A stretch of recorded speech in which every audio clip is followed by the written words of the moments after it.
நான் உங்களுக்கு காட்சி தர வேண்டுமா? அதற்கு இந்த ஒரே ஒரு மந்திரத்தை மட்டும் சொல்லுங்க.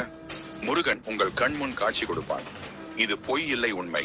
இந்த மந்திரத்தை சொல்வதன் மூலம் முருகன் காட்சி கொடுக்கிறான் அப்படின்னா முருகன் உங்களுக்கு அறிகுறி காட்டுகிறான். நான் உனது வேண்டுதலை ஏற்றுக்கொண்டேன் என்று அர்த்தமாகும். உங்களுக்கு முருகன் ரொம்ப பிடிக்கும் அப்படின்னா கமெண்ட்ல ஓம் முருகா என்று சொல்லிவிட்டு எங்கள் முருகன் ஆராதனை சேனலை சப்ஸ்கிரைப் அண்ட் லைக் பண்ணிக்கோங்க. எப்படி உங்களுக்கு முருகப்பெருமான் அவர் வடிவத்தை காட்சி கொடுப்பார் என்றால் சிவபெருமான், பார்வதி தேவி, நடுவில் முருகப்பெருமான் இருப்பது போன்று, அதாவது சோமாஸ்கந்தர் வடிவம். ஓம் ஸ்கந்தாய நமக என்ற இந்த மந்திரத்தை தினமும் பூஜை செய்யும் போது சொல்ல வேண்டும். 108 முறை தினமும் சொன்னால் மிகவும் சிறப்பு. இந்த மந்திரத்தை நேரம் கிடைக்கும் போது எல்லாம் முருகனை மனதார வேண்டிக் கொண்டு சொல்லுங்கள். இங்கே வீடியோவின் கமெண்டில் கூட சொல்லுங்கள், ஓம் ஸ்கந்தாய நமக, நான் நினைத்த அனைத்தும் நல்லபடியாக நடக்க வேண்டும் என்று.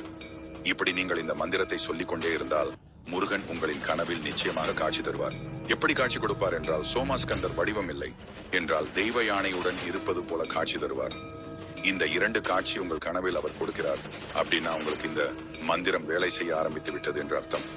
முருகன் உங்கள் வேண்டுதலை கேட்டுவிட்டேன் என்பதற்கான அறிகுறியாக தான் பார்க்க வேண்டும். இந்த மந்திரத்தை நீங்கள் முருகனை வழிபடும் போது சொன்னால் போதும். காலை மாலை வேளையில் பூஜை செய்யும் போது இதை சொல்லுங்கள்.